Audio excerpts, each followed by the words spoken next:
KBS 열린 토론.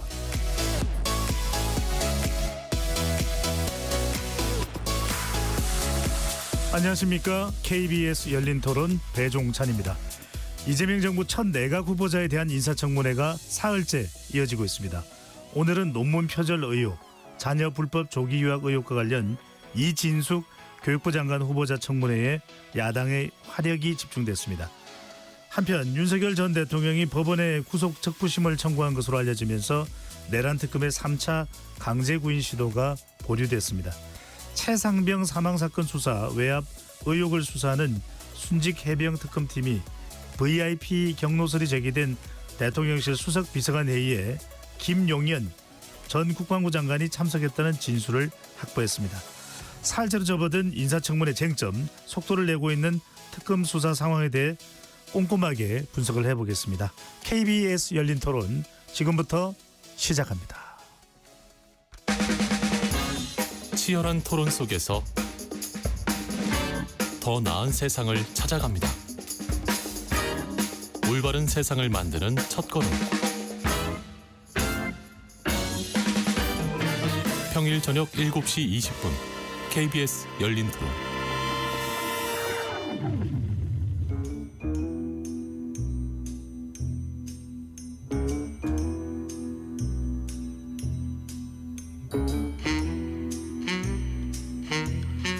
오늘 토론 함께해 주실 네 분 소개합니다. 강전의 국민의힘 대변인 나오셨습니다. 네, 안녕하세요. 박명호 동국대 정치외교학과 교수 함께합니다. 안녕하세요. 장윤미 변호사 자리하셨고요. 네, 안녕하세요. 최창렬 용인대 특임 교수 나오셨습니다. 네, 안녕하세요. 예, 매주 수요일은 정치적 참견 시점으로 진행을 합니다. 청취율 조사 기간입니다. 02로 시작되는 전화가 오면 열린 토론이라고 대답해 주시면 감사하겠습니다. KBS 열린 토론 문자로 참여하실 분은 샵 9730으로 의견 남겨주실 수 있고요. 단문 50원, 장문은 100원의 정보 이용료가 붙습니다. KBS 1라디오의 모든 프로그램은 유튜브에서도 함께 할 수 있으니까요. 많이 들어와 주시고 구독 꾹 눌러주시고 좋아요도 많이 보내주시면 좋겠습니다. 재난 문자부터 먼저 알려드립니다. 오늘 오후 7시 10분 기준 충남 공주, 부여, 청양, 서천 지역에 호우경보 발효가 됐습니다. 차량은 속도를 줄여 운행하고 침수 지역에 가지 않도록 주의해 주시기 바랍니다. 자, 말 그대로 인사청문회 슈퍼위크입니다. 인사청문회 사흘째인데요. 이진숙 사회부총리 겸 교육부 장관 후보자, 정성호 법무부 장관 후보자, 김영훈 고용노동부 장관 후보자 3명에 대한 인사청문회가 있었는데요. 열리고 있는데요. 국민의힘은 이진숙 교육부 장관 후보자에 대해서 집중 공세를 펼치고 있습니다.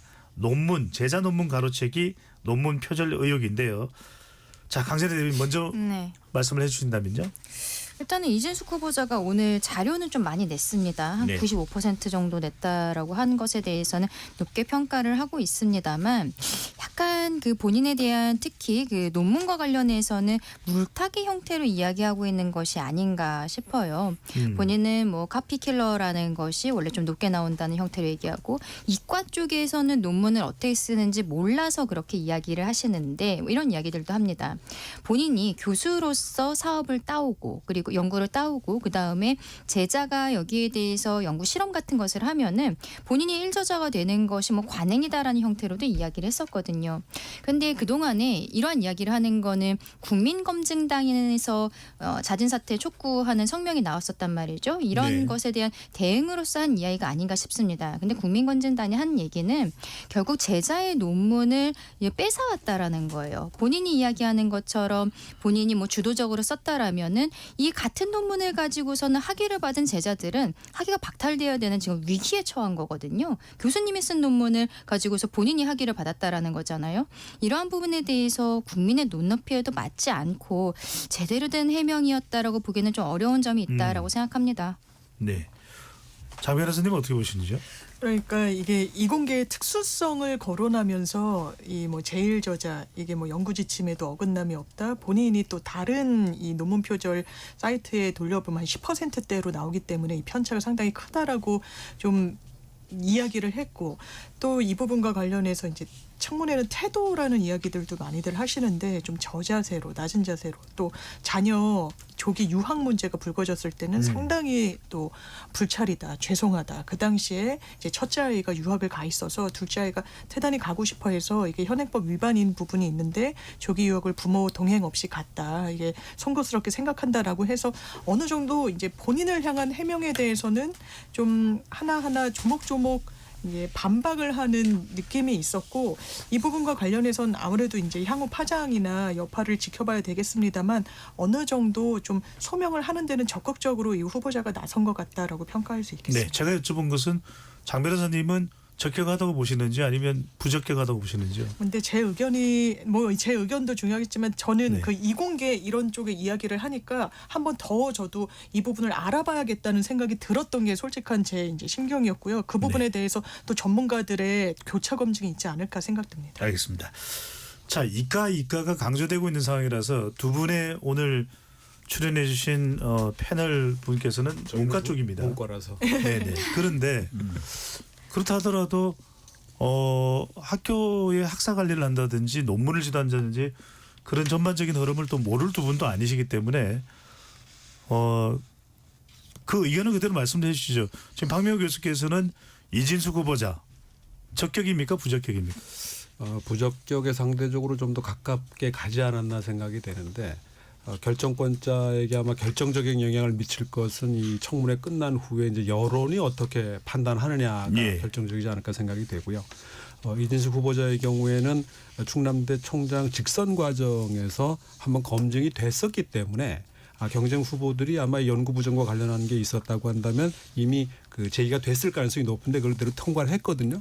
그다음에 이제 관련 학회, 색채 학회라고 하던데 그 학회에서 인정한 것 등을 근거로 연구 부정 행위가 없었던 걸로 이제 주장을 하고 있어요. 근데 이제 반대쪽에서 보면은 아까 말씀하신 국민 검증단의 그 워딩을 보면 그 학위 논문과 관련해서 보면 이게 새로운 형태의 연구 부정으로 표절보다 더 심각한 거고 굳이 좀 더 이게 설명이 좀 필요한 얘기긴 한데 좀 더 고급진 기술이라는 거에 한마디로 얘기한다면 따라서 거기에 대한 변명이 이제 제일 첫 번째가 이제 이과의 논문 작성 방식이라고 하는 부분이고 그래서 저도 좀 조심스럽긴 하나 좀 설득력이 좀 떨어지지 않나 생각이 들고요. 특히 이제 자녀 조기 유학 부분과 관련해서는 수능이라든가 초중등 교육에 대한 경험이 전혀 없는 경우라고 하는 부분이 애들이 원해서 유학을 보냈다라고 하는 설명과 겹치면서 좀 더 이 괴리감을 가져다 준 게 아닌가 하는 생각이 들어요. 그래서 결정적으로 여론이 이제 오늘 밤부터 시작해서 어떻게 이제 강선우 후보자와 연동이 돼서 이게 이제 그 파장을 가져오느냐가 결정적일 텐데 아마 대통령실 입장에서도 심각하게 고려할 단계에 들어간 게 아닌가.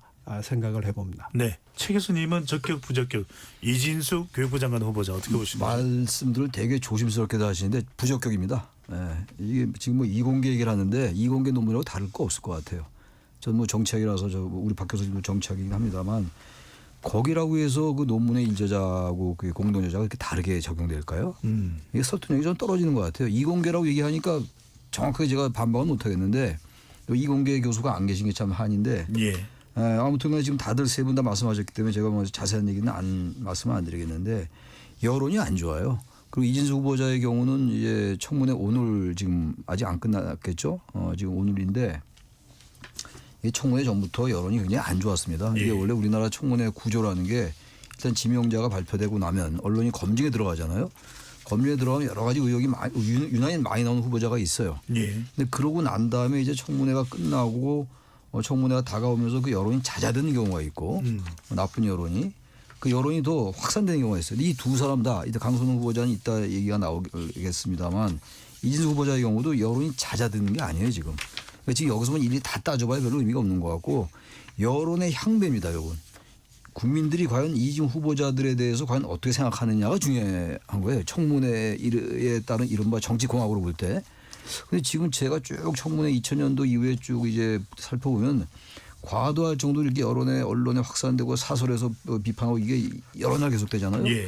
그러면 정권이 항상 이렇게 결단해 왔어요. 자진사퇴가 됐건 뭐 지명 철회가 됐건 어떤 형태로든 간에.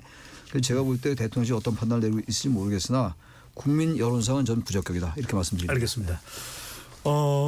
박 교수님께요. 우상호 정무 수석은 한 유튜브 채널에 출연해서 일부 후보자의 경우 여론 동향이 매우 안 좋게 돌아가는 것도 그대로 대통령에게 보고하고 있다. 여론에 따라서 아까 이제 여론 말씀하셨으니까 대통령실 기류 바뀔까요? 저는 바뀔 가능성이 높다고 봐요. 특히 이제 이재명 대통령은 정치적으로 이게 본인에게 또는 권력에 유리한 거냐 그렇지 않은 것이냐에 대한 판단이 아마 제가 보기엔 가장 중요한 판단 기준 중에 하나일 거고 둘 중에 하나죠. 지금 높은 지지율을 바탕으로 이번에 국민적 양해를 구하거나 아니면 이걸 어떻게 정리함으로써 오히려 또 반전의 계기를 만들 수 있는. 그러니까 여기서 결국 이제 대통령을 분리시켜야 되거든요. 이 책임과 부담이 대통령에게까지 이어지지 않도록 하는 게 가장 중요한 포인트가 아닌가. 그런 면에서 우상호 수석의 언급은 이제 방향 전환이 시작되고 있음을 의미한 게 아닌가. 그런 면에서 보면 이제 방식도 여러 가지잖아요. 지명철회라고 하는 어떻게 보면 가장 강경한 방식서부터 자진 사퇴 사이에 어디선가 이제 결론이 날 수 있는데 이게 서로 간에 좀 뭐랄까요 좀 교감이 있어야 되는 부분이고 각자의 어떻게 보면 정치적 피해랄까요 후폭풍을 최소화시켜야 할 필요성도 각자에게 있는 것이기 때문에 그런 부분에 대한 글쎄 이걸 까놓고 얘기할 수 있을런지는 모르겠지만 중간에 무슨 거간이라든가 뭔가 소통이라든가 이런 게 좀 필요하지 않을까 생각이 됩니다. 최 교수님께 좀 궁금한 게 있습니다. 네. 정규재 전 논설위원입니다. 보수 네. 언론인으로 불렸었는데 여전히 뭐 어떤지는 모르겠습니다만 이재명 대통령과 식사를 하는 자리에서 이진숙 후보자는 안 된다라고 얘기를 하자 이재명 대통령이 내가 추천한 사람은 아니다라고 이야기를 했다고 하는데 이건 어떻게 받아들여야 될까요? 내가 추천하지 않았다. 그러니까 이제 누군가 추천했다는 얘기겠죠. 네. 이게 이재명 대통령. 그래서 대통령으로 하여금 지명을 하게끔 만드는 누구의 추천이라면 그 누구의 영향력이 어떤 정도로 강한 것인가. 대통령 또 주변에 뭐 여러분이 있겠죠. 뭐 어떤 공식 라인이 아니라 하더라도 그것까지는 알 수가 없습니다만 그 대통령의 그 말씀에는 여론을 신중히 살피고 여론이 워낙 악화되면 뭐 자진 사퇴가 됐건 지명철회가 됐건 어떤 형태로든 간에 낙마시킬 수 있다라는 그렇게 읽혀요. 그래서 딱하다고 그랬나요? 뭐 아쉽다고 그랬나 이렇게 말씀을 했거든요. 제가 추천하지 않았습니다만 여러 가지 얘기가 나오는 거 보니 딱하더라. 그러니까 이 상황이 좀 유감스럽다 뭐 이런 얘기겠죠. 딱하다. 네. 이진수 후보자 딱하다 불쌍하다 이런 의미가 아닐 것이고 그런 걸로 봐서는 여론에 반응하겠다라고 해석이 되죠. 그 이제 언어 자체로 볼 때는. 그리고 난 다음에 이제 강선 후보자 얘기는 거기는 안 들어가 있어요. 이진수 후보자의 경우에 이제 언급을 한 거였단 말이에요. 이재명 대통령의 말씀이. 근데 그 이후에도 강선 후보자 얘기는 더 많이 나왔던 것 같아요. 네. 이야기는 또 이어서 하겠습니다. 이어서, 네.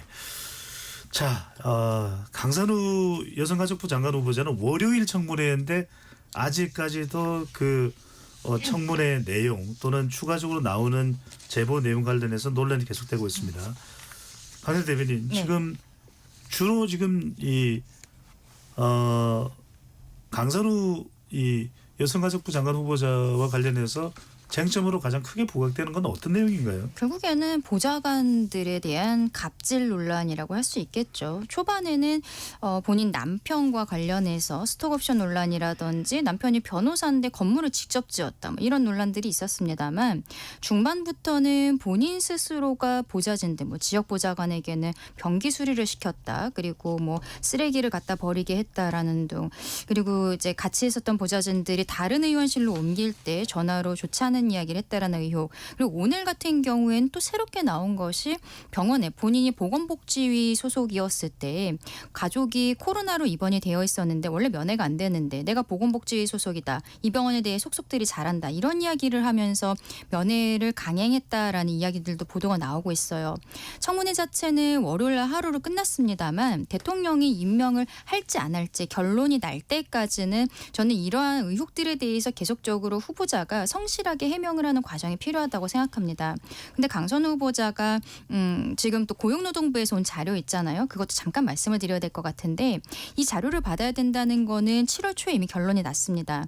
후보자가 근데 동의를 안 해준 거예요. 그래서 청문회 당일 오전에서야 동의를 해주니까 고용노동부에서 그날 밤에 임금체불이 있었다는 자료를 국회로 보낸 게 밤 11시경이었는데 또 그것을 그때는 청문회 아직 하고 있었는데 주지 않고 그 다음날 오전에 청문회 다 끝나고 줬다는 거예요. 네. 그러니까 이러한 자료들 본인에게 불리한 자료들도 인사청문위원들에게 일부러 주지 않은 것 아니냐. 그리고 계속적으로 뭐 자료 제출 같은 것들도 제대로 안 하면서 청문회에서 그러면 제대로 여기에 대한 소명이 있었던 것인가. 김민석 총리 후보자 청문회 때와 비슷하다고 생각합니다. 의혹은 해소되지 않았고 여기에 대해서는 결국 대통령이 본인의 책임으로서 판단할 문제다라고 말씀드리고 싶습니다. 알겠습니다. 장윤미 변호사는 어떻게 보시는지. 대체로 나오는 내용은 보좌진 갑질 의혹입니다. 그래서 전현직 보좌진이 있는, 물론 뭐 민주당 소속의 또는 민주당 의원실에 보좌진만 있는 그런 단체 이 SNS 방 같지는 않고요. 거기서 이제 어떤 투표가 이루어졌다. 수치는 말씀 안 드리겠습니다. 그리고 그 논란이 이제 상당히 이 부담이 되고 있다. 또 지금 방금 전에 이야기했던 그 고용노동부의 사적으로 고용한 사람들에 대한 임금 체불 관련된 내용들. 자, 이 부분 장 변호사님은 어떻게 보시는지요? 그러니까 본인이 인사청문회 때 소상히 이제 해명을 하겠다라고 했고 일단 사과는 했습니다. 해당 보좌진 분들께 뭐 심심한 사과를 드리고 본인이 이번 인사청문회를 계기로 인생을 좀 돌아보고 스스로를 좀 반성하는 계기가 됐다라고 이제 거듭 이야기를 했는데 이제 청문회가 끝난 이후에 또 이제 보좌진 민주당에도 이제 협의회가 있고 이제 성명을 낸 부분이 있고 또 추가 의혹이 제기된 부분이 있는데 거기에 대해서는 후보자가 아직 해명이 아직 나오지 않는 부분이 있고 이런 상황 속에서 이제 민주당도 마찬가지고 대통령실도 이 기류가 좋지 않다라는 부분에 대한 여론 동향을 파악하고 있는 부분이 있어서 이 부분과 관련해서는 아마 좀 정무적인 고려가 좀 깊숙이 있지 않을까라고 생각이 듭니다. 네. 바로 박 교수님께 여쭤보겠습니다. 쭉 청문회 내용도 보셨을 테고 추가적으로 보도되는 것도 봤을 테니까요. 물론 이런 내용들 중에서 추가 확인이 필요한 내용들도 있을 겁니다. 자, 이런 내용들을 막내에서 볼 때 강선우 여성가족부 장관 후보자에 대한 적격, 부적격 어떻게 판단하시는지? 뭐 부적격 거의 확정적이라고 봐야 되지 않을까 생각이 되는데요. 박성준 의원이 오늘 그 이진숙 청문회에서 교수의 적은 교수라고 했어요. 그래서 저는 이진숙 청문회가 더 강선우를 좀 가릴 가능성이 높지 않았을까 봤는데 오히려 지금 더 강한 후폭풍이 나오는 것 같아요. 그래서 그렇게 본 이유 중에 하나는 그러니까 강선우 청문회가 이진숙 청문회에 좀 가릴 거라고 봤던 이유 중에 하나는 교수의 적은 교수라고 했듯이 의원의 친구는 의원이니까 현역 의원 불패 신화가 이어지지 않겠나 생각을 했는데 오히려 그 고리가 이번에 깨질 가능성이 높아지지 않겠는가. 이게 지금 이재명 대통령에 대한 부담이 가장 강하게 갈 경우가 되지 않았나 싶어요. 그래서 이게 계속 논란이 되고 특히 아주 결정적인 거는 민주당 보좌진협의회의 전현직 회장들이 반대 의견을 공식적으로 표명했다라고 하는 거. 네. 그다음에 결국 현재의 그 보좌진 협의회도 말을 못하는 이유가 결과적으로는 압력의 결과라고 봐야 되지 않겠어요? 뭐 회유든 간에. 그러면 그런 것들이 결국 이게 만약에 넘어간다 한들 이게 어디까지 이게 버틸 수 있겠느냐라고 하는 부분. 그런 면에서 보면 이재명 대통령의 그 정치적 그 단호함이랄까 또는 정치적 그 성격에 비추어 보면 아마 빠를수록 이재명 대통령의 부담을 줄이는 게 아니겠는가. 그러면서 오히려 안고 가는 부담보다는 끊어놓고 가는 그 쪽에 좀 더 이 초점이 가야 되지 않을까 생각이 됩니다. 네, 실제로 그렇게 강선우 현역 의원들의 경우에는 지금껏은 일종의 이제 청문회 불패였는데 네. 강선우 후보자가 그렇게 된다면 첫 사례가 될 수도 있다라는 또 지적도 나오고 물론 어떤 결정이 내려질지는 알 수는 없습니다. 최 교수님 어떻게 보시는지요? 청문회 불패, 현역 의원의 불패라는 거는요. 현역 의원들이 감싸줘서 그랬던 거예요. 근데 이거는 감싸줄 수가 없는 겁니다. 지금 여태까지 나왔던 의혹들로 볼 때 의혹의 성격이 논문 표절도 뭐 당연히 문제가 되겠습니다만 이게 사회적 갑질의 문제 그런 성격을 띠고 있는 것이고 직장 괴롭히는 성격까지 가지고 있어요. 게다가 지금 아직은 뭐 해명이 정확하게 안 된 걸로 알고 있는데 임금 체불 문제 아까 얘기 나왔던 취업 방해 문제 이런 건 갑질하고 또 달라요. 그러니까 이런 부분들이 무슨 여성가족부 장관으로서 역량을 따지기 이전에 그 얘기 나오지도 않아요. 지금 오로지 갑질 얘기가 나오는데 제가 아까도 말씀드렸지 않습니까? 이진수 후보자의 경우도 청문회가 끝나고 여론이 잦아들거나 처음에 언론에서 검증이 제기됐을 때 이후에 좀 뭔가 이게 잦아들어야 돼요. 예. 전혀 그렇지 않다고요. 제가 관심 있게 봤던 건 월요일 날 청문회가 끝났거든요. 강선우 후보자가. 그래서 월요일 오후에 저녁 메인 뉴스는 어떨까 봤어요. 근데 SBS 뉴스가 거짓 해명이라고 직격을 하더라고요. 이 원래 불거진 게 SBS 뉴스에서 불거진 걸 제가 알고 있는데 네. 그리고 나서 오늘 아침 벌써 이틀 지났습니다. 월요일 날 청문회 끝나고 오늘 수요일이니까 아침 한겨레 경향신문 사설을 보니까 제가 여기서 아무 주장이야 뭐 여기 설득이 없을 것 같아서 그 말씀 드리는 건데 대개 한겨레 경향에서는 그 얘기를 안 할 줄 알았어요. 이진수 후보자 얘기할 수 있는 거거든요. 오늘 청문회니까. 오늘 아침 조간이니까. 그런데 거기에 강선 후보자에 대한 얘기가 있더라고요. 근데 이건 이거 진보지가 이 얘기를 했기 때문에 과거에 뭐 정의당의 데스노트처럼 안 됐구나라고 얘기하는 게 아니라 지금 진보당도 그렇고 사회민주당도 그렇고 이건 안 된다고 얘기하는 거 아닙니까? 전교조도 그렇고. 근데 그야말로 이걸 어떻게 해볼 도리가 없어요. 청문회가 끝난 다음에 여론이 소멸되거나 조금 이제 약화되면 그냥 가는 거예요. 그냥 어차피 다 잊혀지는 것이고 뭐 그렇게 해왔던 거 아닙니까? 어느 정권이나. 이건 그런 양상이 아닌 거예요. 지금 제가 뭐 어디 적격이다 부적격이다 징벌터다 있는 그대로 말씀드리는 거예요. 이대로 가면 이걸 안고 가기가 어렵다고요. 제가 볼 때 그래서 일단 제 의견으로는 이런 사람은 장관에 대해 자격이 없다. 부적격이라면 저 개인 의견이니까 별로 의미가 없는 것이고 현재 돌아가는 여러 가지 상황을 볼 때 이재명 대통령이 이 후보자를 안고 간다는 것은 국정에 굉장한 부담이 될 것이다. 그 말씀만 드립니다. 알겠습니다. 근데 자, 관련해서 좀 말씀을 네. 드리면 대통령실에서 이 강선우 후보자를 지명한 이유에 대해서 뭐라고 얘기했냐면 사회적 약자의 권익 보장을 위해 활동한 정책 전문가. 이렇게 발표를 했습니다. 그런데 지금까지 나온 의혹들만 보면은 이분은 사회적 약자의 권익 보장을 하는 것이 아니라 권익 침해를 하던 갑질을 하던 당사자였던 거예요. 네. 대통령실에서 사람을 잘못 판단했다. 결국에는 저는 이거는 잦은 사태보다도 실상 어떻게 보면은 초반에 본인들이 잘못한 것에 대해서는 정말로 수정하는 모습을 보이기 위해서라도 지명 처리를 하는 것이 맞지 않는가라고 생각합니다. 네. 고용노동부 장관 김영훈 후보자도 상당히 주목받고 있습니다. 철도 기관사 출신이죠. 장미 변호사는 어떻게 보시는지요? 일각에서 자꾸 네. 우려하는 부분은 민주노총 출신이라고 하는 점. 또 하나가 북한에 대한 의사표명도 했습니다. 주적이 아니다라고요. 네. 이런 부분이 향후에 업무 수행을 하는 데서 걸림돌이 되거나 부담이 될까요?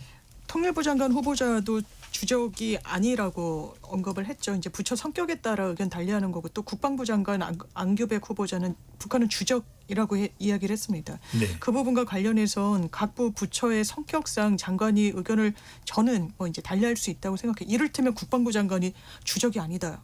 대단히 이건 어색한 거죠. 근데 통일부 장관이 주적이다라고 하는 건 마찬가지인 부분이 있고 그리고 민노총 출신이라고 그래서 강경이다. 이제 민노총에서도 여러 분파가 있는 거고 비교적 온건파로 분류가 됐었고 저는 이분이 일단 후보자로 지명됐을 때 한 이제 전직 기자분이 방송에서 했던 말이 좀 인상 깊었어요. 자기가 이 지명 소식을 들었을 때 우리나라도 선진국 같구나라는 인상을 받았다는 거예요. 네. 이를테면 노동부 장관의 노동자가 가는 건 뭐 영국 이런 뭐 여러 민주주의 선진국에서는 상당히 익숙한 풍경인데 대한민국에선 좀 상대적으로 덜 그랬던 부분이 있었죠. 그리고 자본주의는 노동자가 성장해야 같이 성장하는 겁니다. 그래서 여러 북유럽이나 다른 국가들에서도 노조의 어떤 뭐 활성화 같은 걸 정부에서도 지원하고 이런 게 같은 맥락이에요. 소비자는 노동자들입니다. 태반이. 그러니까 노동을 억제고 임금을 그냥 낮추는 것만 재벌을 기업을 위하는 길이 아닌 거예요. 거기에 대한 균형을 맞출 필요가 분명히 있고 노란봉투법에 대해서도 여러 이야기가 나옵니다만 이미 대법원에서 판시로 정리가 된 부분을 네. 법안에 녹여냈다는 점 말씀드립니다. 예. 이념적인 부분과 노동 정책과 관련된 부분이 다 담겨 있는 것으로 보입니다. 박명 교수께서 어떻게 보시는지요? 김영훈 고용노동부 네. 장관 후보자는 노란봉투법도 임명이 되는 대로 즉각 통과에 나서겠다라고 이야기를 했고 지금 과거의 이력이 조명되는 것 같아요. 그러니까 김정일 사망 당시에 조문을 위한 방북을 신청했다는 점, 또 이제 청문회장에서 발언에 북한은 주적이 아니다라는 이런 것을 막내에서 어떻게 보시는지요? 월요일부터 청문회가 동시다발로 진행이 되니까 여긴 와야 되겠고 해서 이거를 참 번갈아 가면서 이게 보다 보는데 그러다 보니까 이 김영훈 청문회는 전 상당히 인상적으로 봤어요. 이분 역시 그 직선 노총위원장 그 민주노총 출신 위원장 출신다운 그 정무적 감각을 전 보여줬다고 생각이 돼요. 분명할 때는 분명했고 또 좀 애매하게 할 때는 애매하게 하면서 상당히 정치적으로 대응을 잘했다고 생각이 드는데 이 고용노동부 장관인데 주적 논란이 그 핵심적인 쟁점이 됐고 아마 국민의힘 의원들이 일부 퇴장하기도 했었던 해프닝이 있었죠. 네. 결국은 그것도 국민의힘이 원하는 답변을 하긴 했어요. 결과적으로는 물론 전제 조건을 달긴 했지만 어찌되었든 분명하게 입장을 밝혀서 위원회가 파행으로 끝나지 않도록 했다는 부분은 좀 인정해 줄 만하다고 생각이 되고요. 다만 이 민노총 출신이기 때문에 갖는 그 상징성이 아마 노란봉투법으로 이제 그 초점이 모아지지 않나 생각이 되는데 이걸 과연 어떻게 이제 앞으로 처리할지가 김영훈 노동부 장관이 맡게 될 첫 번째 과제가 아닌가 생각이 돼요. 이건 특히 이제 그 경제의 활력과 관련된 부분에 네. 있어서 기업들에게 주는 이재명 정부의 어떻게 보면 메시지가 될 가능성이 높기 때문에 상징성이 좀 크지 않겠나 생각이 됩니다. 최 교수님 어떻게 보시는지요? 전 이번 장관 인사 중에서 가장 인상적이었던 게 안규백 의원을 이제 국방부 장관 후보자로 내정했던 거. 네. 그러니까 이승만 정부 때 신성모 장관이라는 국방장관이 있었어요. 민간인이었어요. 제가 알기로는 5.16 쿠데타 이후 처음입니다. 민간인 국방장관 후보자가. 그게 인상적이고 의미가 저는 있다고 봐요. 어쨌든 그 국방에 대한 군에 대한 문민의 통제라는 게 이제 실천적으로 이루어지는 거니까. 그 또 하나 민주노총 출신의 노동자가 뭐 노동자라고 뭐 노동자죠. 어쨌든 민노총 출신이 어떤 노동부 장관의 후보자로 지명된 것도 저는 상당히 잘한 거다. 쉽게 말씀드려 이렇게 생각해요.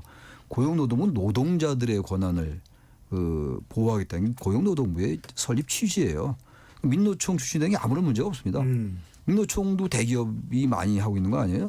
근데 민노총 하면 이제 강경, 과격, 뭐 파업 이런 이미지 때문에 그러는 것 같은데 그렇지 않아요. 요즘 민노총 그렇지도 않고 그런 부분들 오히려 민노총 출신이 이제 고용노동부 장관이 되면 그 파업, 강경 파업을 말릴 수 있는 명분도 되는 거 아니겠어요? 오히려 생각하기 나름이에요, 이거는. 그래서 이 고용노동부 장관이 뭐 북한에 대한 주적이 맞느냐 안 맞느냐 주적이 아니라고 생각할 수 있어요. 근데 이거 아까 우리 장 변호사가 잘 말씀하시던데 국방장관이 만약에 북한을 주적이 아니다 그러면 곤란하죠. 근데 통일부 장관이나 노동부 장관은 그렇게 이념적으로 생각할 수 있는 겁니다. 그 관계가 없기 때문에. 근데 단지 국민의힘은 또 이념적으로 문제 있다.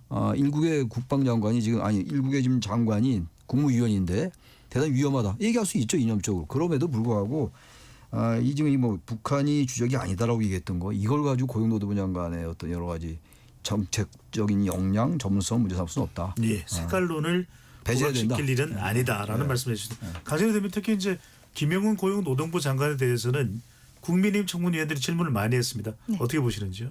근데 지금 뭐 교수님 잠깐 말씀을 해주셨는데 결국에는 고용노동부 장관이라고 해도 국무회의의 일원이에요. 근데 북한이 주적이라고 생각하지 않는다라는 말을 이분 혼자서 한 게 아닙니다. 오늘도 본인이 그렇게 이야기하는 거는 조금 부담감이 있었던 것인지 정동영 후보자의 발언을 따왔어요. 정동영 후보자도 그렇게 이야기를 했는데 본인도 같은 생각입니다. 근데 정동영 통일부 장관 후보자 같은 경우에는 과거 20년 전에도 뭐 햇볕 정책 이런 것들 하셨던 분이 이죠. 국민들께서 우려를 하고 계시는 건 그거예요. 민주당 정권이 들어왔을 때 우리가 북한과의 관계를 굴종적으로 가지 않을 것인가. 문재인 정부 때 어느 날 갑자기 아침에 남북 연락사무소가 폭파가 됐어요. 우리 거기에 대해서 제대로 항의조차 하지 못했습니다. 그리고 김여정이 뭐라고 이야기하면은 뭐 어떻게 보면 우리 대통령에 대해서 거의 막 욕에 가까운 이런 표현들을 쓰는 것에 대해서도 문제 제기를 하지 못하는 이런 모습들이 있었거든요. 근데 이번에 국무위원으로 들어가는 분이 고용노동부 장관으로서 민노총 위원장이 들어가고 그리고 과거 20년 전에도 햇볕 정책했던 분이 지금 통일부 장관으로 들어간다라고 하면서 북한이 주적이 아니다라고 생각한다. 이런 이야기를 한다는 것. 통일부 장관이 심지어 북한인권법에 대해서도 문제 있다라고 지금 그런 얘기를 대놓고 하는 거잖아요. 북한에 우리 남측에 있어서의 인권에 대해서 그쪽에서 얘기하는 것은 그럼 맞다라고 생각하느냐 이런 이야기를 하고 있어요. 천안함 폭침에 대한 원인도 이명박 정부가 강경책을 했었기 때문이다. 이렇게 이야기를 하고 있습니다. 국민들께서 과연 이것을 받아들일 수 있을 것인지 저는 어느 부 장관인가를 넘어서서 국무위원, 국무회의의 구성원이라는 것에 대해서 더 포커싱을 해야 되지 않나라고 생각합니다. 알겠습니다. 후보자 한 사람 더 보고 가겠습니다. 바로 이 권오월 국가보훈부 장관 후보자인데 상당히 전직 의원이라서 크게 이 초점이 안 맞춰질 것으로 생각을 했는데 여러 의혹들은 계속해서 제기가 되고 있는 상황입니다. 최 교수님 어떻게 보시는지 일단은 여러 지역에 분산돼서 급여를 받았다라고 하는 부분. 그다음에 또 하나 이제 야당 쪽에서 주로 제기하는 것은 국가보훈부 장관으로서의 전문성과 너무 좀 괴리가 되어 있다, 동떨어져 있다. 어떻게 보시는지요? 전문성 문제야 뭐 사실 장관들 보면은 전문성이 꼭 있지 않은 사람이 꽤 많아요. 그러니까 그거는 뭐 그냥 지적을 위한 지적 같고 그 문제 때문에 낙마할 것 같지는 않고요. 커피 장관이라는 뭐 별명이 있더라고요. 어떤 얘기입니까? 그게 이제 돈을 많이 여러 군데에서 근데 돈 액수가 그렇게 많지는 않더라고요. 근데 뭐 1,000만 원, 700만 원, 800만 원 여러 개가 있던데 그래서 1년에 한 번 몇 천만 원 받은 것 같아요. 근데 동시에 이제 수령을 했다는 거죠. 여러 직장에서. 그게 좀 이상하긴 하죠. 한 달에 여러 직장에 누가 그렇게 얘기했더라고요. 김재석 의원인가? 동시 이동이 불가능할 텐데 어떻게 이렇게 여러 군데를 취업할 수 있느냐라는 얘기를 하고 그러면서 이제 커피 얘기는 이 얘기인 것 같아요. 이제 자기 정도 레벨이 되면 중량감이 있는 전직 국회 사무총장 출신이고 전직 의원 정도 되면 앉아 있는 거 커피를 마시는 것만으로도 그 직장이 힘이 된다. 이런 말 하면 안 되는 거죠. 그러니까 지금 이 인식이 권오을 이 지금 장관 후보자의 인식이 대단히 교만한 거예요. 저도 잘 알아요 이분은. 제 친구의 친구라서 아는데. 네. 근데 이분 원래 그런 분 아니었거든. 근데 이제 자꾸만 이제 나이가 들어서 그런지 저도 뭐 나이가 들었습니다만 이런 말 어떻게 쉽게 하는지 모르겠어요.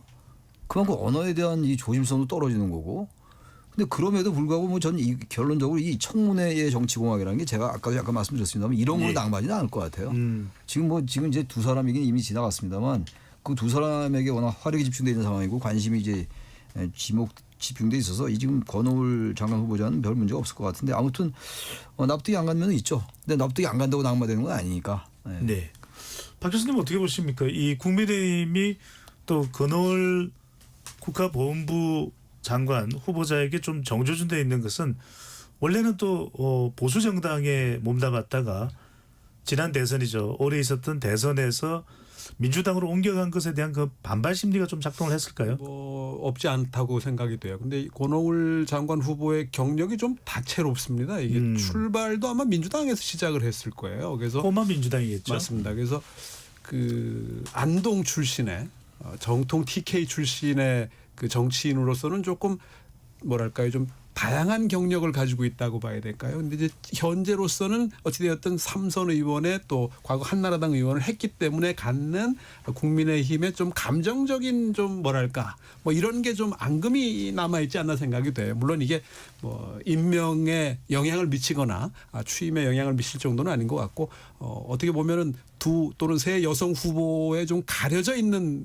부분이 있기 때문에 그 부분은 개인적인 행운이라고 봐야 되겠죠. 네.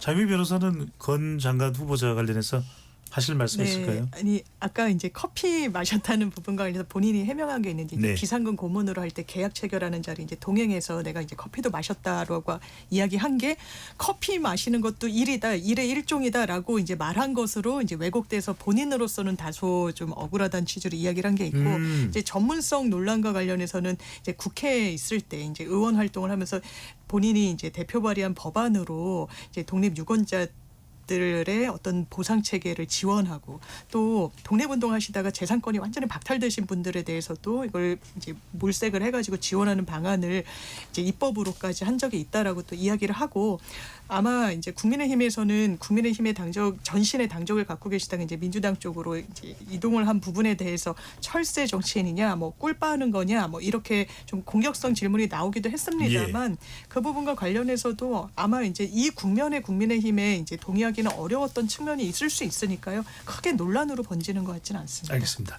이 이야기는 좀 마저 해야 될 것 같습니다. 안규백 국방부 장관 후보자의 경우에는 이 최 교수님은 아주 잘된 인사다라고 인상적으로 말씀해 주셨고 본인의 이 방위비용 기간이 길었던 일반적인 당시 시점보다 시점에 다른 방위비용이 또 로서 이제 이 병역 의무를 이행한 사람들보다 길었던 것은 행정착오다라고 해명을 했습니다만 다른 발언보다는 이제 전시작전권을 환수하겠다.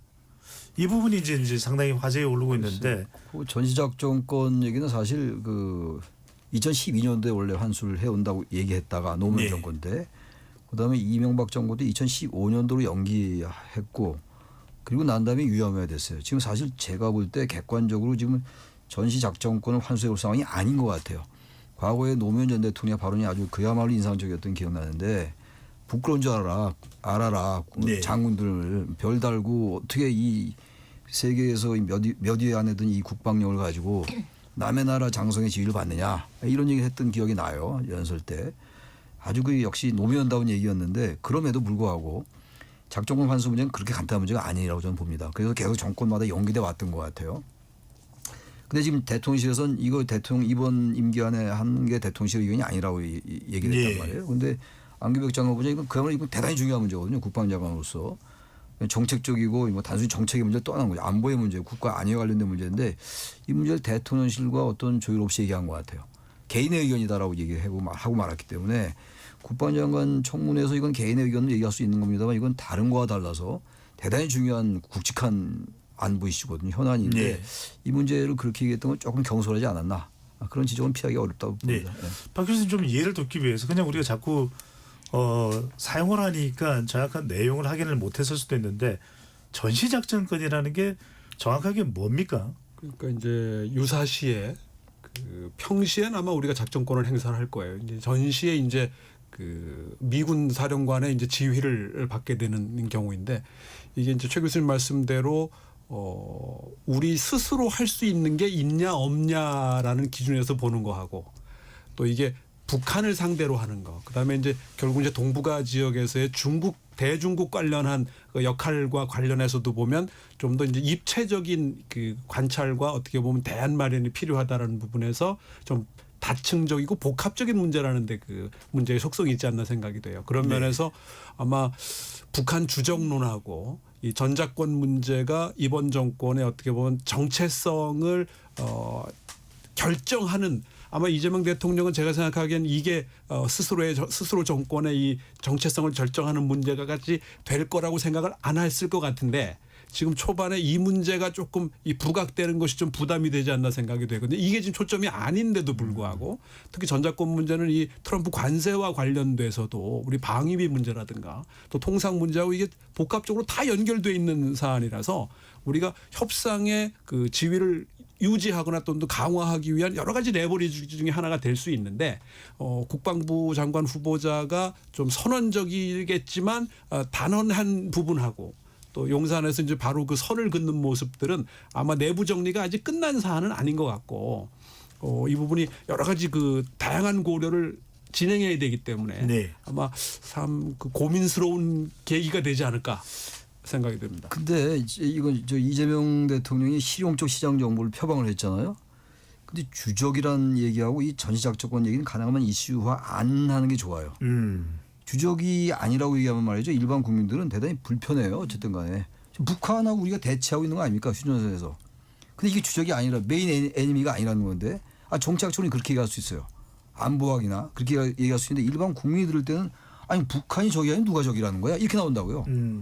북한이 주적이 아니라는 얘기가 우리가 북한과 이 여러 가지 안보를 안 하겠다는 얘기가 아니거든요. 근데 국민들은 그렇게 안 듣는다고요. 가뜩이나 실용적 시장 정보를 천명한 이런 상황 속에서 주적 논란 같은 거 그러니까 장관들이 제가 볼 때 이건 장관들이 얘기할 수 있는 거였죠. 후보자들이 굳이 그걸 그렇게 직설적으로 얘기할 필요가 없는 거라고. 이념적인 색채 드러낼 필요 없어요. 지금은. 특히 통일부 장관 후보자도 그렇고 개인적으로 지적으로 그렇게 얘기할 수 있어요. 근데 지금 정치적인 거기 때문에 정책적인 거이기 때문에 굳이 전시작전권 환수 문제 이런 거 대단히 이념적인 문제로 이게 치환된다고요. 결국은. 이 문제는 정무적 판단으로 볼 때 좀 조심할 필요가 있다. 굳이 이건 이재명 정부가 자꾸 이걸 이슈화시킬 필요는 전혀 없는 겁니다. 알겠습니다. 장관 후보자들도. 네. 강진희 대변인께 추가로 질문 하나 더 드리겠습니다. 지금 국민의힘에서는 무자기역 5명을 지정을 했지 않습니까? 강선우, 그다음에 이진숙, 권오을, 조현 외교부 장관 후보자입니다. 정동영 통일부 장관 후보자. 네. 지명을 했는데 일단 향후에 그럼 어떤 대응을 하겠다는 의미인가요? 실상 뭐 국무총리 청문회 때 본 것처럼 뭐 민주당에서 단독으로 처리를 하고 뭐 대통령이 바로 임명을 할 수 있는 상황이긴 합니다. 하지만 이번에 이런 임명권 행사가 얼마나 권한을 넘어선 부분인지에 대해서 저희 입장에서는 계속 국민들께 말씀을 드려야 되는 당연한 책무가 있다고 생각을 하는 거고요. 네. 이진숙 후보자와 관련해서는 이분이 그동안의 본인의 표절 논란이라든지 이런 이야기를 할 때 항상 했던 얘기가 뭐냐면 나 충남대 총장 될 때 이미 나 논문 같은 같은 거, 표절 같은 거 다 문제 털었습니다라고 했습니다. 근데 알고 보니까 충남대에서 총장 될 때 본인의 그 연구 논문 같은 것에 대해서 그 봤었던 연구윤리위원회 위원장이 이분이 총장 되자마자 기획처장이 된 거예요. 그리고 그 다음에 다시 총장으로 나오고 이 과정에서 증인으로 채택을 하자라고 했습니다. 그래서 국회에서 충남대에다가 서류를 보냈는데 충남대에서는 이 위원 명단을 알려줄 수가 없다는 거예요. 근데 조정은 의원이 학교에다가 개인적으로 알아봐서 이 위원장 이름을 알아냈어요.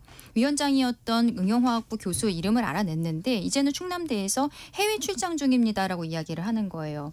결과적으로 저희가 지금 청문회들이 다 맹탕이 되고 있다라고 말씀을 드리고 있는데 이런 형태로 증인도 없고 참고인도 없고 자료 제출도 제대로 안 되는 이러한 예. 것에 대해서는 정말 국민의 눈높이에서 판단할 수밖에 없다라고 말씀드리고 싶습니다. 네.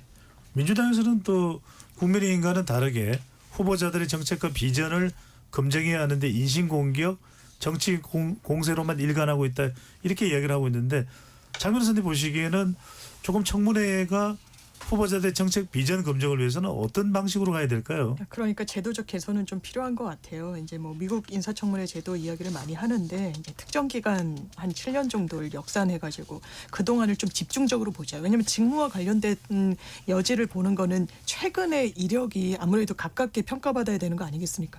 20년 전, 30년 전까지 정말 뭐 파고들어서 하는 게 무슨 의미가 있는지, 공격을 위한 공세는 아닌지라는 좀 자기 반성이 들게 되는 부분이 또 있는 것 같고 자료 제출도 저 야당에서 문제 제기하실 수 있다고 생각합니다. 그렇다면 제도적으로 정말 내지 않을 수 없도록 관계 기관이 자료를 내고 검증을 하는 그걸 뭐 비공개로 하든지 이런 방안을 강구할 때가 됐다고 생각합니다. 알겠습니다.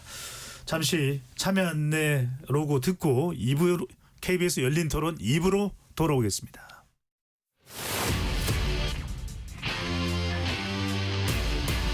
토론에 정답은 없습니다. 토론이 세상을 바꿀 수도 없습니다. 하지만 질문은 새로운 세상을 만들 수 있습니다. 질문으로 올바른 세상을 만드는 첫걸음 KBS 열린 토론.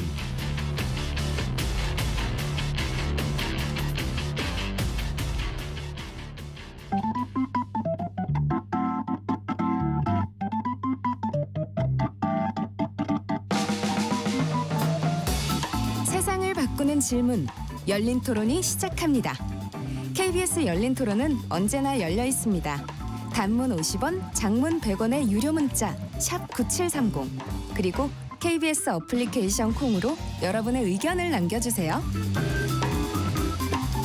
KBS 열린 토론 2부 이어가겠습니다. 인사청문회 관련 내용 그리고 윤석열 전 대통령에 대한 특검 수사에 대해서 토론하고 있습니다. 스튜디오에 박명호 동국대 정치외교학과 교수, 최창렬 용인대 교수, 장유미 변호사, 강전의 국민의힘 대변인 네 분과 함께하고 있습니다. 오늘입니까? 강전의 대변인? 네. 윤석열 전 대통령 측에서 구속 적부심을 네. 신청한 것으로 알고 있는데요. 일단 구속 적부심이라는 것이 무엇이고 자 향후에 그러면 어떤 과정으로 전개가 되는 겁니까? 일단은 윤석열 전 대통령이 지금 구속되어 있는 거는 특검에서 구속영장을 청구를 했었던 거기 때문인데요. 그러면은 법원에서 영장 실질 심사를 합니다. 그때 영장이 발부가 된 거예요. 이제 들어왔는데 윤석열 전 대통령 측에서는 이번에 나온 영장 발부가 불법적이다라고 주장을 하면서 이번에 나온 영장에 대해서 다시 한번 판단해 주십시오라고 하는 그 절차입니다. 네. 영장 실질 심사랑 뭐 실질적으로 거의 비슷하다고 보면은 될 것 같고요. 그러면 이제 내일 모레 18일 오전 10시 15분경에 이루어질 것으로 알려지고 있는데 그러면은 지금 윤석열 전 대통령이 직접 출석하겠다라고 변호인 측에서 밝히고 있는데 그러면은 영장 실질 심사 때처럼 가서 본인이 어떻게 생각을 하는지 그리고 변호인들 같은 경우에는 법적으로 무엇이 문제가 있다라고 생각하는지에 대해서 이야기를 할 것이고 특검 측에서는 반대로 계속적으로 구속이 필요한 이유 그리고 네. 구속영장이 나온 것이 불법적이지 않다라는 것에 대해 소명을 할 것으로 보입니다. 만약에 여기에 대해서 구속적부심 신청을 한 것을 법원이 받아들이면 바로 석방이 되고 받아들이지 않으면은 지금과 같이 계속 구치소에 지내게 되는 상황입니다. 알겠습니다. 장 변호사 보시기에는 계속해서 소환 조사에 응할 것을 요청을 했고 심지어는 구치소의 인치 일종의 이 강제적으로 물리력을 동원해서 조사를 받으러 나오게끔 만들라는 지시까지도 보냈는데 불응이 됐고 윤석열 전 대통령 측에서는 구속 적부심을 이제 청구하게 되는 상황인데 장 변호사님 보시기에는 소환 조사에서는 불응하면서 구속 적부심을 청구하게 된 배경, 이유, 목적 뭐라고 보시는지요? 저는 뭐 이거 한 거 자체를 비판할 수는 없죠. 법적으로 보장된 절차긴 한데 실무에서 거의 하지 않습니다. 이게 인용률도 현저히 낮고요. 이제 영장 청구를 하면 어쩔 수 없이 이제 피해자가 방어를 해야 되니까 변호사 선임을 하고 그 비용이 또 상당합니다. 그러니까 시간 비용을 더 들여서 가능성이 없는 행동을 하지 않는 거예요. 일반 피의자들이. 근데 윤석열 전 대통령은 이게 이제 절차가 낯선 분들이 보면 그래 구속적부심이라는 걸 또 하는구나. 그러니까 여론 환기용의 성격이 있는 것 같고요. 근데 윤 전 대통령은 대단히 어떻게 보면은 법률적인 관점에서만 보면 그릇된 판단을 연이어서 하고 있다는 생각이 듭니다. 이를테면 구속영장은요. 형사소송법에 따르면 구금의 영장 성격과 구인의 영장의 성격이 있어요. 구인이란 건 강제로 끄집어낼 수도 있다는 겁니다. 별도의 법원 영장 없이. 그런데 버티고 안 하고 있는 겁니다. 이런 부분이 뭐 국격과도 직결된다고 저는 개인적으로 생각합니다만 본인의 방어에도 소용이 없는 거예요. 왜냐하면 구속적부심할 때 사정 변경을 만들어야 돼요. 판사님 제가 구금될 필요가 없습니다. 예. 조사에도 협조할 거고 증거인멸과 도주의 우려가 없습니다. 그런데 오히려 더 상황은 악화됐죠. 안 나가고 버티고 강제구인에도 응하지 않으면서 풀어는 달라. 이건 받아들여질 리가 없습니다.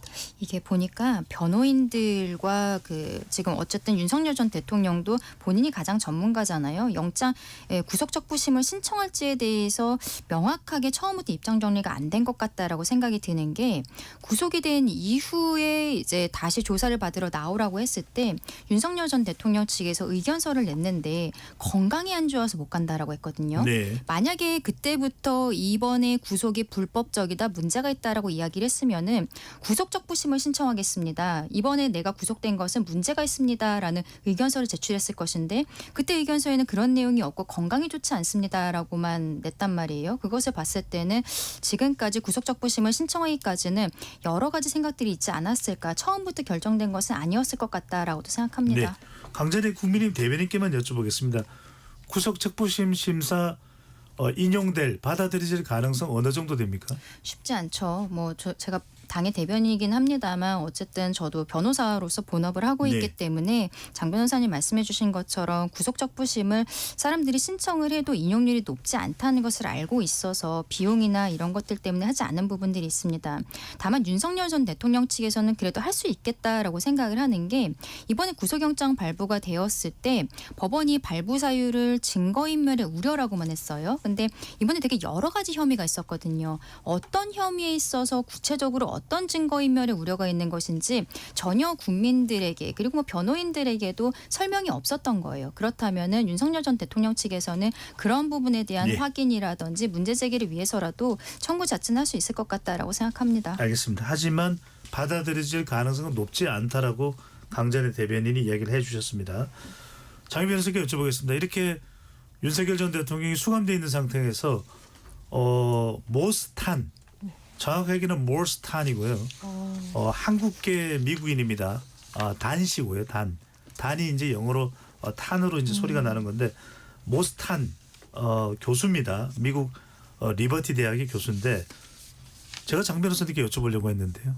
이분이 어떤 분입니까? 예, 저도 모스탄이라고 그래서 당연히 한국계라고는 생각을 처음에 못했는데 한국명이 단현명이더라고요. 그래서 단씨고 5살 때 미국으로 이민을 갔다라고 이제 알려져 있고 주요 활동 내용을 보면 이제 미국에서 법학 교수로 이제 재직을 하고 있는데 한국뿐만 아니라 미국의 어떻게 보면 보수를 넘어서 좀 극우 보수 성향을 띠는 세력과 그런 단체들과 여러 이제 활동을 같이 하는데요. 이를테면 이제 갖고 있는 문제의식이라는 건 대한민국 선거에 이제 중국이 관여를 해가지고 이제 부정선거가 자행되고 있다라는 여러 차례 이야기를 하고 또 이번에도 서울시의 초청으로 이제 서울시 주최 북한 인권 포럼에서 기조 연설자로 초청이 됐는데 이런 전력 때문에 서울시에서 최종적으로는 또 초청을 취소했습니다. 예. 헌정회 기념관에서도 이제 어떤 발언과 연설이 예정돼 있었지만 또 취소가 됐고 서울대에서도 마찬가지였고 그러니까 어떻게 보면 약간 절반은 정치인 성격을 띠고 있는 게 아닌가라는 생각이 드는 게 서울대 이제 정문 정문 입구에서 또 한 40여 분간 본인 연설을 했다라고 하는데 지금은 또 한국에서는 수사를 받고 있는 입장입니다. 이재명 대통령과 관련한 무슨 허위 성범죄 이력을 거론을 하면서 여러 차례 이제 허위 사실 적시 명예훼손을 해가지고요. 이런 인물로 지금 알려져 있습니다. 이재명 대통령을 소년범이라고 했는데 사실이 아닌 것으로 그렇게 그렇죠. 또 밝혀졌고 트럼프 대통령 일기 때는 미국 국무부의 국제사법형사 네. 재판관을 했네. 대사인가 했죠. 대사를 국제 냈네. 형사 사법 대사를 했죠. 네, 국제형사 사법대사를 트럼프 일기 때 네. 이번이 아니라 일기 때 국무부에 이 대사를 했었습니다. 자, 일단 이 지금 특검에서는 윤석열 전 대통령이 가족 외에는 배우자 외에는 누구도 접견할 수 없다 이렇게 이제 결정을 내린 상태인데 바로 이 모스탄 한국기명원인 모스탄 교수가 이 접촉을 하려고 했습니다. 윤석열 전 대통령과 이 점 최 교수님은 어떻게 보시는지? 당연히 그 지금 가족 제외하고는 접견이 안 되니까 접견이 불발된 건 당연한 거예요. 당연한 건데 모스탄 교수가 미국 대학 교수이긴 합니다만 중국이 우리나라 선거에 부정선거에 개입했다 뭐 이런 얘기를 하고 있는 거 아니에요 지금? 근데 모스탄 교수가 도대체 이게 이슈가 되는 것도 이게 말이 안 되는 얘기예요 지금. 근데 그리고 또 윤석열 전 대통령을 접견하려고 시도하는 것도 대단히 정치적이다. 그러니까 이 사람은 제가 볼 때 제 개인 생각입니다만 이런 부정선거론을 가지고 뭔가 자기 정치를 하려 하는 것 같아요. 미국 내에서의 자기 세력을 더 확장하려 하는 것 같고 우리나라에서도 그런 사람 아직도 있지 않습니까? 그런 맥락으로 보이기 때문에 전혀 중요한 인물이 아니다. 트럼프 임기 때 뭐 국제형사사법대사 했느냐 하는지 다 옛날 얘기인 것이고 정확한 인식이 전혀 없는 사람이죠. 이런 사람이 우리나라에 와서 어디 여기저기 강연을 하려 시도한다는 것 자체가 이건 아주 어불성설이다 이렇게 생각합니다. 예. 박 교수님은 이 모스탄 교수의 존재 또 뭐 경찰이 수사해야 된다는 이야기도 나오고 있고요. 어떻게 보시는지요? 고발됐기 때문에 아마 경찰에서 수사를 할 거고요. 결국은 윤석열 전 대통령의 정치적 활로를 모색하는 계기와 이렇게 어떻게 보면 서로 맞아떨어진 게 아닌가 생각이 되는데 참 안타까운 일이죠. 이게 윤석열 전 대통령 본인에게도 크게 도움이 되지 않을 거고 또 지금 이게 일부 뭐 여기에 지금 심취돼 있거나 또 여기 믿는 분들이 존재하겠지만 이게 뭐 얼마나 큰 영향력을 가져올 수 있을지 우려되고 예. 이게 초점이 아닌 건데 또 이게 이제 국민의힘 혁신과도 관련돼서 보면 중심이 자꾸 흔들리는 게 아닌가 그런 면에서 대단히 안타깝고 이제는 좀 어느 정도 정리가 되었어야 될 이미 된 사안인데 진행된다고 하는 게 상당히 좀 안타깝습니다. 네. 강진희 대표님 그러면 어떻게 되는 겁니까? 이렇게 구속적부심 신청을 네. 했고 궁금한 것은 네. 이게 이제 가능성이 높지 않다고 얘기를 하셨기 때문에 그럼 계속해서 특검이 또 구속적부심 결정이 내려지고 난 이후에 또 윤석열 전 대통령을 계속 소환하는 과정으로 가게 되나요? 아니면 이명박 전 대통령 때처럼 계속 구속을 시킬 수는 없잖아요. 그러면 기소를 해야죠. 재판을 하게 되는 기소로 갈 가능성이 있나요? 그렇죠. 지금 검찰 같은 경우에는 열흘 안에 기소를 해야 됩니다. 그래서 지금 1차 기한이 19일까지거든요. 그러면 18일 날 이제 구속적부심 하면 18일 날 저녁이나 19일 날 새벽에 결정이 나올 것으로 보이는데 19일에 바로 전격적으로 기소할 가능성도 있고 혹은 열흘을 연장할 수가 있어요. 그러니까 수사 단계에서 원칙은 열흘인데 열흘을 연장을 할 수 있기 때문에 연장을 하고 뭐 한 차례 정도 더 소환을 뭐 하거나 이럴 수 있겠지만 지금 교도관들과의 어떤 알력 다툼처럼 보이는 부분들도 있거든요. 특검에서 교도관들이 인치를 안 해오니까 직무를 유기하고 있다 이러면서 문제 제기하겠다, 책임을 묻겠다라고 이야기를 했어요. 예. 그랬더니 오늘은 교도소 측에서 특검과 수사관이 교도소로 와라. 구치소로 와라. 지금 이런 이야기를 하고 있어서 상황을 보았을 때는 특검에서 만약에 이게 뭐 어쨌든 결론이 어떻게 나든지 간에 추가적인 소환보다는 바로 기소할 가능성이 있지 않을까. 기소가 됐을 때는 예. 어쨌든 뭐 6개월까지 또 구속이 연장이 가능한 부분들이 있기 때문에 그런 형태로 가지 않을까 싶습니다. 장미 변호사께 여쭤봅니다. 윤석열 전 대통령이 그다지 그렇게 적극적으로 이 특검의 조사에 응할 생각이 없어 보이거든요. 네. 그런데 계속 이렇게 소환을 하는 것이 계속 부르다 보면 수사가 이루어지는 겁니까? 조사가 이루어지는 겁니까? 아니면 애당초 이렇게 수사에 적극적으로 응할 사항이 아니라면 다른 또 수사를 또는 조사를 할 수 있는 방법을 모색하는 것이 맞는 건가요? 통상이라면 윤석열 전 대통령의 조서가 없이 기소하는 거는 좀 생각하기는 어려워요. 다른 일반 사건에서 이렇게 버티는 경우도 사실 상상하기 어렵고. 왜냐하면 이게 아예 소환을 하지 않는 것과 소환해서 이 본인이 진술하지 않고 진술거부권을 행사하는 건 천지 차이인 겁니다. 예. 기본적으로 조서 자체에 그냥 묵묵부답하다, 뭐 헛웃음을 짓다 이런 지문 형식으로 반응을 대답하지 않더라도 남긴단 말이에요. 그리고 날인을 받아야 이게 나중에 증거 능력을 확보해가지고 판사가 볼 수가 있는 겁니다. 근데 아예 안 나와버리면 조서 자체를 못 만드는 거예요. 그러면 이제 기소를 할 때 지금 특검은 우린 그래도 기소할 거다 안 나오면 이라고 이야기하는 건 공소유지에 그만큼 이제 자신감을 드러내는 것이기도 합니다만 어쨌든 할 수 있는 방도는 최대한 해야 되는 거고 그래서 이명박 전 대통령 때도 특검에서 방문 조사를 여러 차례 했었던 부분이 있고 그때도 이제 이명박 대통령은 거부를 했기 때문에 조사 없이 기소가 됐지만 유죄는 확정이 됐었죠. 이런 부분 때문에 방문 조사 가능성도 이제 예측이 됐었습니다만 이게 너무 신경전, 줄다리기, 자존심 대결 이런 양상으로 가다 보니까 이제는 특검의 이 선택지에선 지워져 버린 것 같습니다. 네. 국민의힘 이야기 좀 해봐야 될 것 같습니다. 윤희숙 혁신위원장이 자신을 임명한 송원석 비대위원장 겸 원내대표까지를 포함해서 4명을 콕 집어서 인적 쇄신 대상이다. 이렇게 얘기를 했습니다. 박 교수님. 네. 나경원, 윤상현, 송원석, 장동혁까지 포함이 됐습니다. 네. 이걸 어떤 의미로 이해를 해야 될까요? 그러니까 임명을 한 또 당의 중진들을 이렇게 거론을 한 건 혁신에 대한 강한 의지로 봐야 됩니까? 아니면 혁신하기가 어려워서 일단은 외쳐서 당원들에게 나는 그래도 혁신하려고 이렇게 애를 쓰고 있다라는 것을 보이는 움직임으로 봐야 될까요? 그 20일인가요? 지금 그 국민의힘 의총이 아마 네. 예정이 돼 있다고 하던데 거기서 이게 논의가 될 거고 지금 현 지도부를 사실상 대상으로 했고 또 한두 분은 지금 자기 당권 주자 중에 거론되는 분들 아닌가요? 그런 면에서 보면 이번이 아니라 차기 당 지도부가 될 수도 있고 그러면서 윤희숙 혁신위원장의 도발인데 할 수 있는 거긴 한데 해낼 수 있는지는 좀 의문스러운 부분이 있어요. 근데 지금은 뭐 뭘 해도 국민의힘이 어떻게 할 수 없는 일들이 대부분이기 때문에 그렇게 크게 이 뭐 여론이라든가 파장을 갖고 올 것 같지는 않은데 또 아마 20일 의총에서 이게 되겠습니까?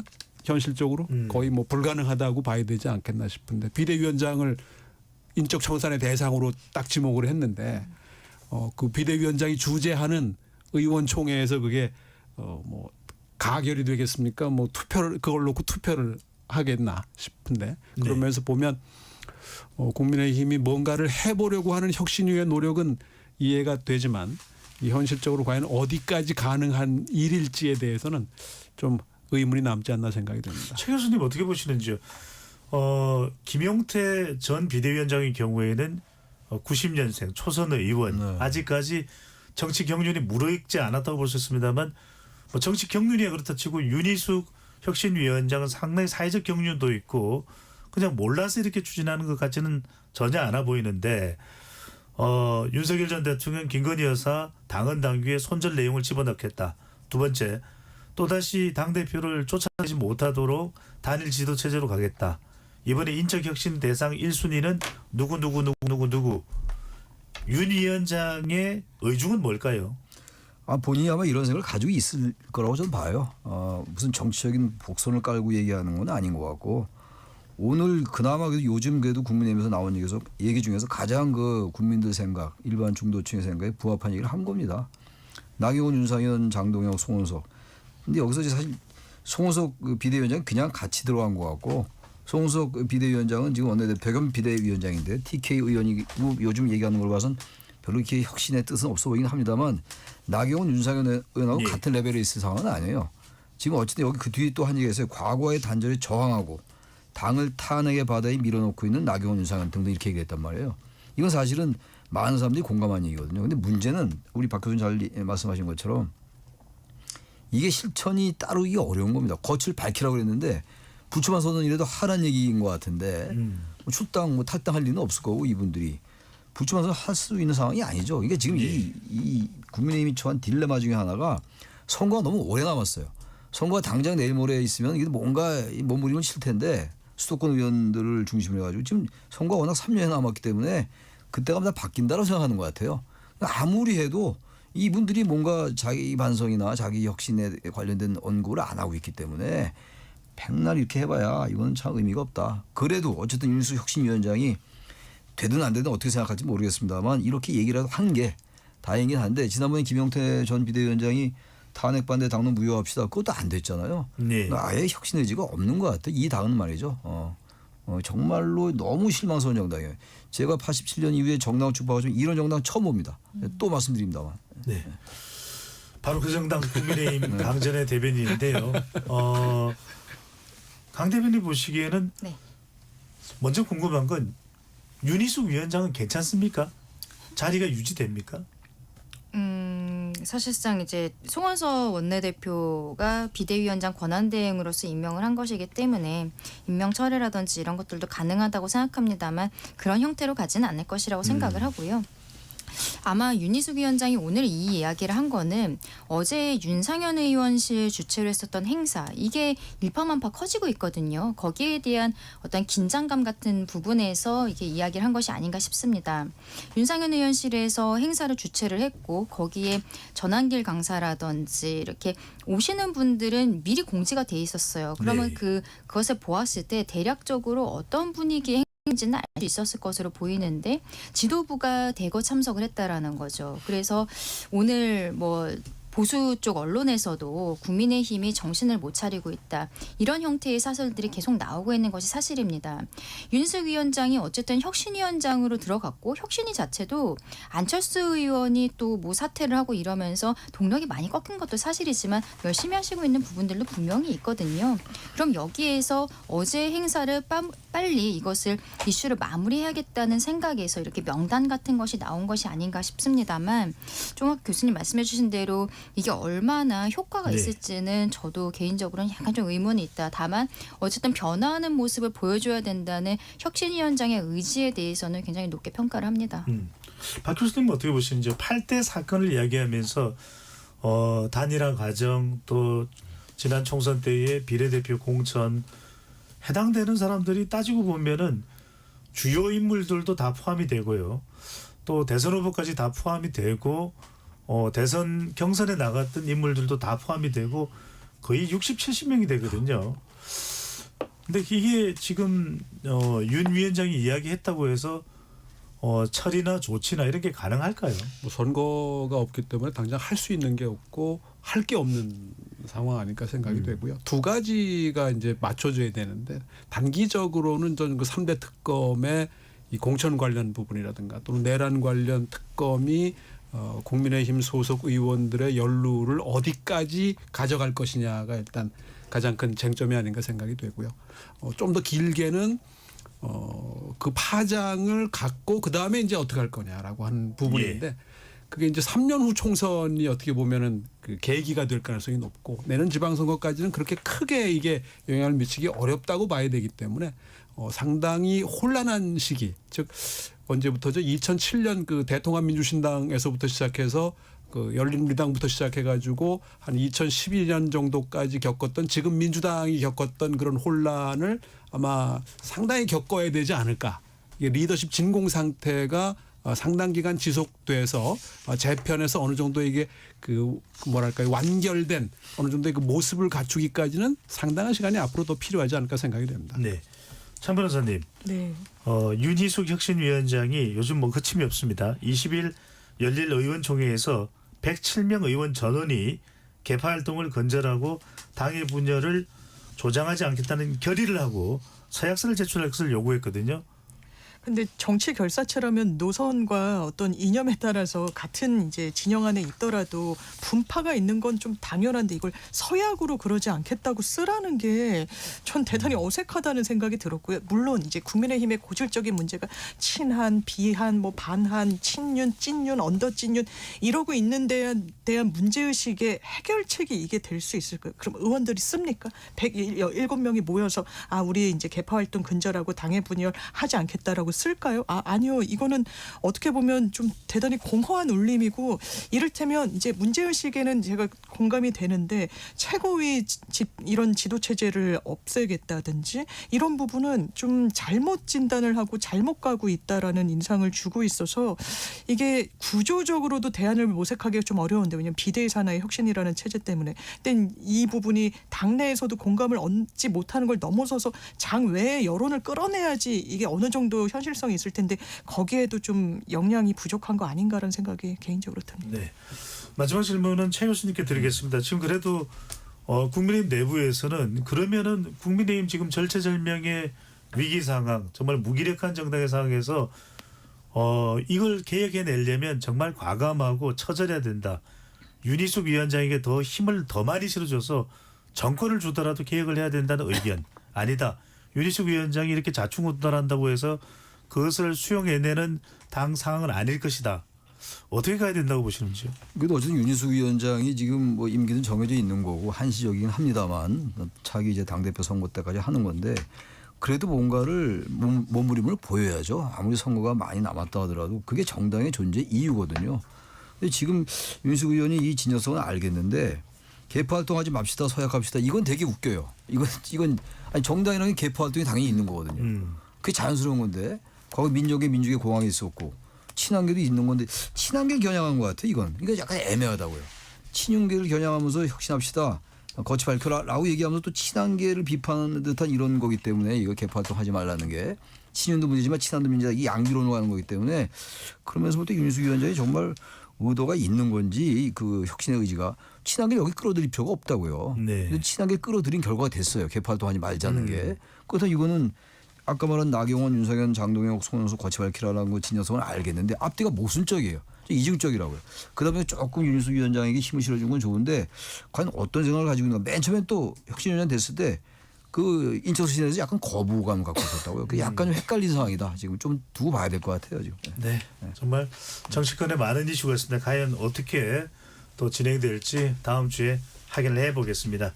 정치적 참견 시점에서요. KBS 열린 토론 오늘 토론은 이것으로 모두 마무리하겠습니다. 네 분 오늘 고맙습니다. 감사합니다. 고맙습니다. 전국 곳곳에 밤사이 많은 비가 내린다고 하는데 비 피해 없으시도록 주의하시기 바랍니다. KBS 열린 토론 지금까지 배종찬이었습니다.